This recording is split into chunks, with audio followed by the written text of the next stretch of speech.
Hey, what's up everyone? For the past 2 years, we've been awaiting the release of the sequel to the first Sonic movie, Sonic the Hedgehog 2, and it's finally here.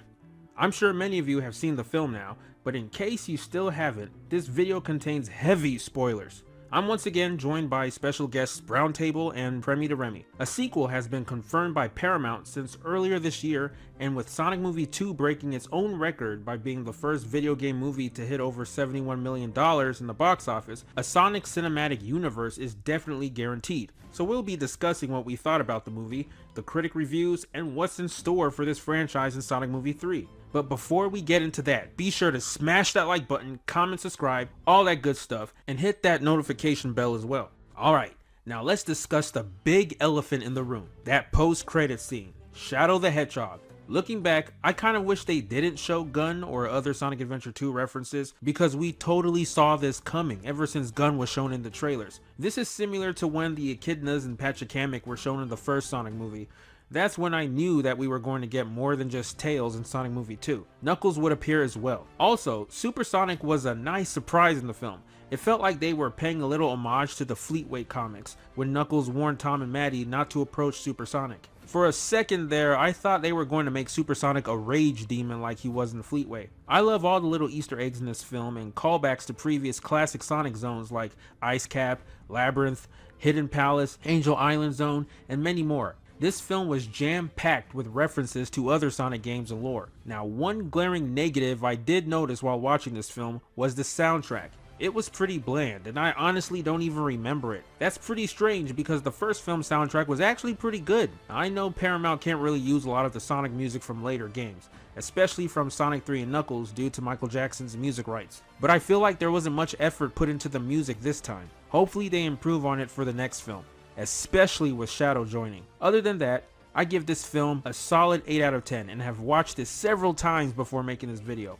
Browntable just saw the film recently too, so what are your thoughts about the film? Yeah, thanks for inviting me again, dude. I saw the film and it was like so much better than the original film. The difference in quality is insane. They took all the issues I had with the first movie and then fixed them. I always thought they introduced this mushroom planet in the first movie and I'm like, oh, in the sequel they're gonna go off-world or something, but this movie was still able to make the entire movie be set on Earth and it worked. A lot of sets were fully CG or created like half practical, half CG. It really worked well. I really enjoyed the Arctic temple that Sonic and Tails find, which is completely CG, for example. And I like how they focused more on Sonic rather than Tom and Maddie. Tom and Maddie here aren't the primary cast anymore, they're kind of just supporting roles now, and there's only one lead human character, and that's Jim Carrey. And he's the bad guy, so it works. And I remember saying these human characters can't be removed from the story because they're so integral now. They're basically Sonic's family. And taking them out would also kind of be a disservice to the first movie, if they're going to continue it, you know? So, kind of like the Fast and Furious movies that keep evolving, they still pay homage to the original and keep things intact, and I really like how this movie was able to expand on what's already been created and create new things from that. I also love the wedding subplot. I found it really funny. It did run a little long by the end with Maddie's sister, but it was so funny that I honestly didn't mind at all. I do think the freaking gag where she has the gun, the tiny little gun, and she's aiming it at this soldier dude, and the dude is like freaking out, like, what is that? And she's like, I don't know, bro, but I will blast you. I thought that was hilarious. I love that. And to be honest, like, I remember seeing, you know, Sonic X when I was a kid, just vaguely, because it wasn't on TV too much and I didn't really care for it. I was more into like Mega Man. I remember seeing Sonic and I remember seeing the intro and I remember seeing him at one point become yellow. This is so cool. Like, what the hell is this? This is some Dragon Ball looking shit. And he's like flying and I'm like, how is this guy floating? That doesn't make any sense, but I love it. And seeing that on the big screen was so cool and so dope. It just blew my mind. Like, you don't even really have to be familiar with these characters because they're so iconic. You have to be living under a rock to not know who Tails or Knuckles are, at least visually. And so seeing these characters portrayed on screen was really cool, and I love the interpretation of Knuckles Knuckles in this movie as well. He's like Drax, but like less stupid. Because I feel like Drax at the beginning of the Guardians of the Galaxy movies was smart but oblivious. They just made him dumb later. But in this movie, they're keeping that, oh yeah, he's smart, he just doesn't know how to express what he's thinking or saying, and he doesn't understand human customs, and I really dug that. I do think it's funny how the movie title Sonic 2 has like the Tails, but ultimately it always feels like all these other characters overshadow Tails, which is kind of a bummer. It's mostly a Sonic and Knuckles movie, and Tails is also there. But that doesn't mean that Tails doesn't have a lot of strong moments. There are a lot of moments in the film where it's like, hell yeah,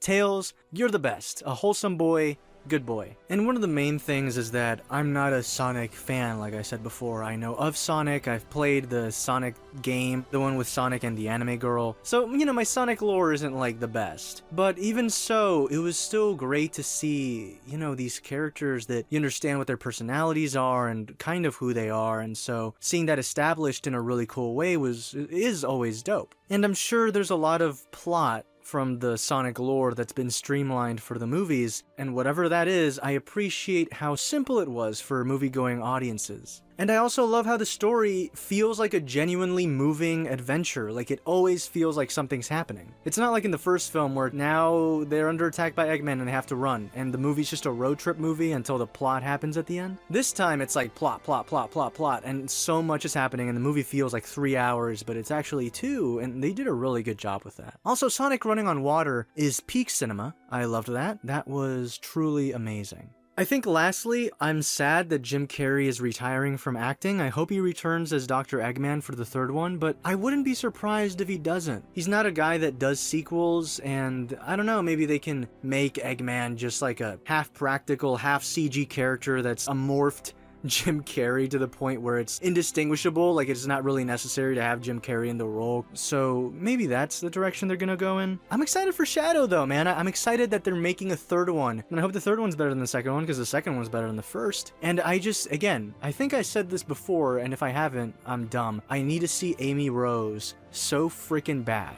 Where is she? What have they been doing to my girl? Like, where is she gone? I don't know. I need her in the third one, along with Shadow, and they're gonna kick ass. I need that giant fucking hammer. I need that edgy boy with the guns. I need it. I'm so excited for Sonic 3, and that's all I gotta say. But anyway, back to Sonic Movie 2. Although a lot of people have sung praises about this film, there's been plenty others who have voiced their criticism on the sequel, and some of them are so fucking ridiculous that we have to cover them on here. So I'm gonna let Premydaremy do the honors.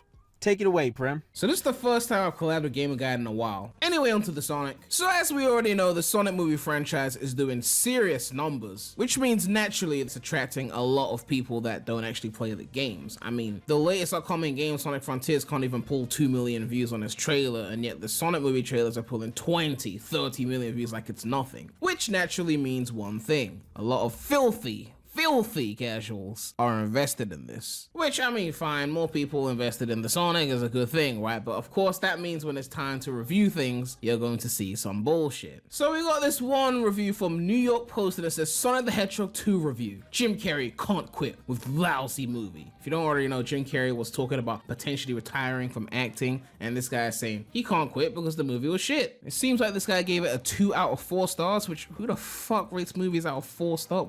What kind of weird rating system is that? Like, are you serious? Like, this review is by someone named Johnny Oleksinski, and please do not send any hate to this Johnny, but to be frank, the only Johnny I like is Bravo, and some call me. Oh yeah, and Depp. Justice for Johnny Depp. They're saying that they should have quit after the first movie, like Sonic should have scooped up his magical golden rings and, like Carey, called it quits. But oh no, Hollywood's ravenous appetite is never fully sat. How the fuck would we be fully satisfied with the first movie when there was only like one Sonic character in it? Not including Sonic, of course. And so now we have an often grating sequel that shoves in more of Sonic's annoying friends. Oh, this guy's birthday has to be before 1985. In the formulaic plot, there's nemesis Dr. Robot. Man, even the way he put that there, like the formulaic plot. Most plots are formulaic. It's how you execute them. I mean, look at Marvel. The Gemstone, a cheap knockoff of the Ring of Power from Lord of the... Are you fucking serious with the shit? I mean, yes, the Lord of the Rings books have been around since the 1950s, but like still. He said the first Sonic worked unexpectedly well because it thrust the wisecracking alien.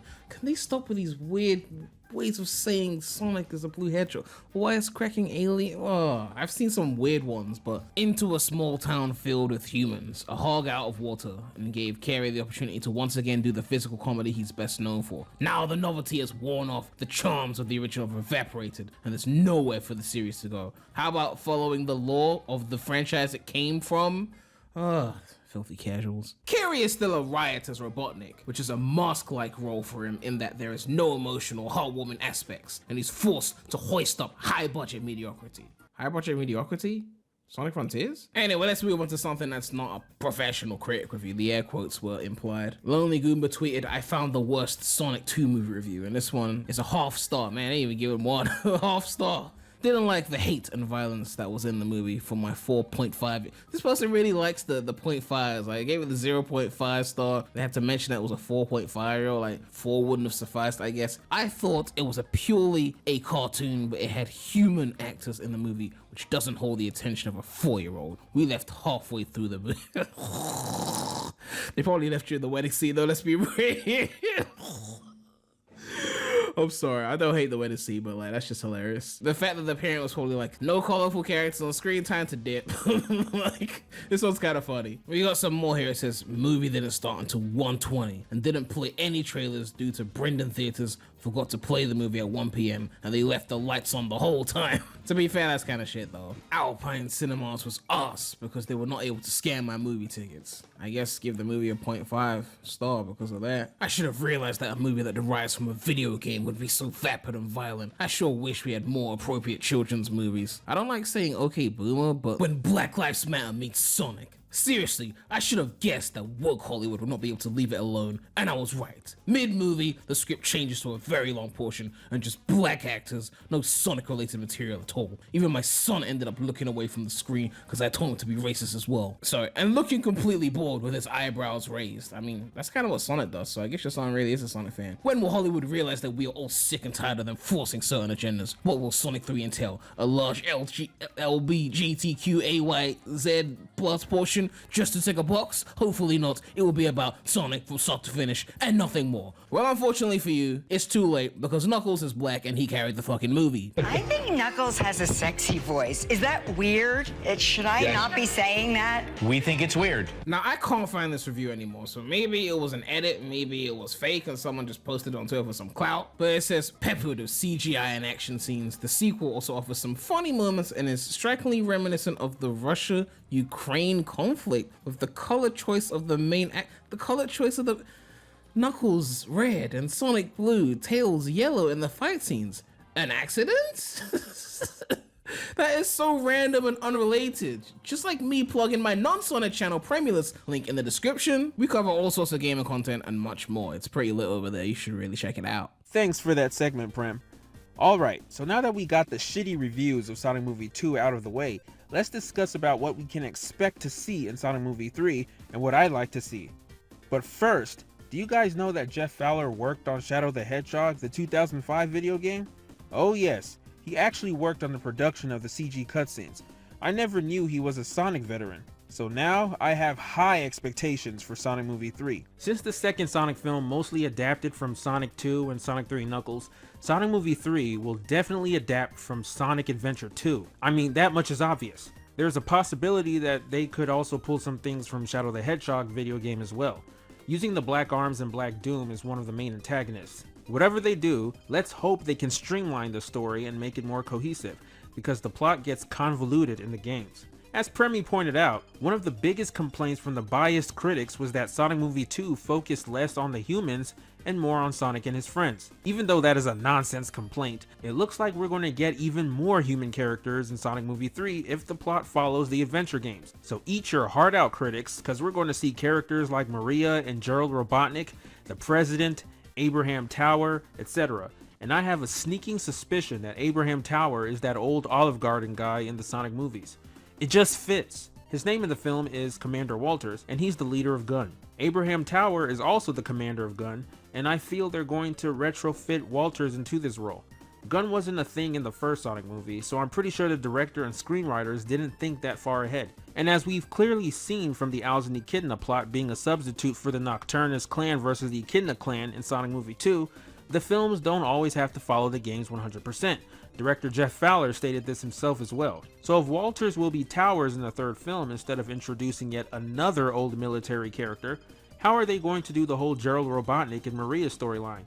I personally don't think Maria will be killed by Gunn. That's a little too dark for this franchise. She'll most likely die off screen like the Echidnas did in Sonic Movie 2, but it might be due to an illness, like cancer or something. And Gerald Robotnik and Gunn tried to create a cure for her through Project Shadow, but were too late. I'm very curious who they're going to get to play Gerald though, since he's the grandfather to Jim Carrey's Robotnik. That would be insane if they could get someone like Jack Nicholson to play Gerald. One thing the 3D Sonic games have been known for is their monsters of the week. Usually at the end of the games, there was this big monster or deity that Sonic and his friends had to defeat. From Perfect Chaos to Final Hazard, Metal Overlord, Solaris, Dark Gaia, etc. I really think we're going to get something like that in the third film. I feel it'll either be Perfect Chaos, Final Hazard, or Black Doom. And it'd be nice for the big villain to ultimately betray Dr. Robotnik, forcing him to team up with Sonic and his pals to take down the bigger threat in the end, since it'll get redundant to see Robotnik as the main villain in the climax again. I also think they'll have Shadow die at the end of the film too, similar to Sonic Adventure 2, because it definitely will be repetitive if Shadow makes it to the end and joins Sonic like Knuckles did. Besides Rouge and the Chaotix, which I feel we will see at some point, I think they're going to bring all the Hedgehogs in the third movie, which means we're finally going to see Amy Rose in this film too. Many of us assumed she would be in the second film, but there was already too much going on in it that she wouldn't fit in the story. But the same way they portray Tails here, as following Sonic and being a big fan of him, is the same way they can approach Amy's character without making her seem too crazy and obsessive. Now, one character no one has mentioned that I think could work in Sonic Movie 3 is Silver the Hedgehog. That's the last big Hedgehog character I want to see in this franchise, and since he's from the future, the movie can parallel that with Shadow being from the past. So it can be like a past versus future thing. Silver can time travel to the present to warn Sonic about Gunn and what's to come.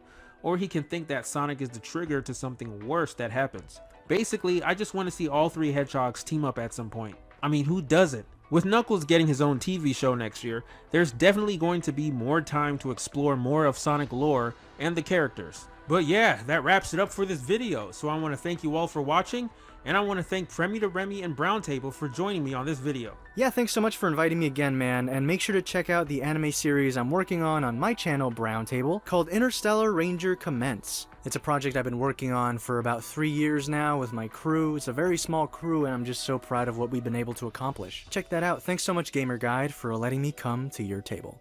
That sounded kind of sexual. That wasn't the intention. Yeah, major pause on that one, dude. Anyway, be sure to check out his anime series. It's pretty lit. Speaking of anime, I'm sure many of you watching already know about this little fan animated series I direct called Sonic REBOUND, loosely based on the IDW comics. We're currently working on the 6th episode right now, which will have Shadow the Hedgehog. Now, if there's one thing all of us Sonic fans want to see done justice in Sonic Movie 3, is Shadow. Since he's been mishandled in the games for over a decade, and even the comics over the years, I can't spoil too much about what I've got planned for Shadow in this show, but it does deviate from the comics. He goes searching for the Chaos Emeralds, which will come into play later on in the series. Also, Mardiculus does a great job voicing the character. Anyway, leave your thoughts down in the comments below on what you'd like to see in Sonic Movie 3. But until next time, we're out.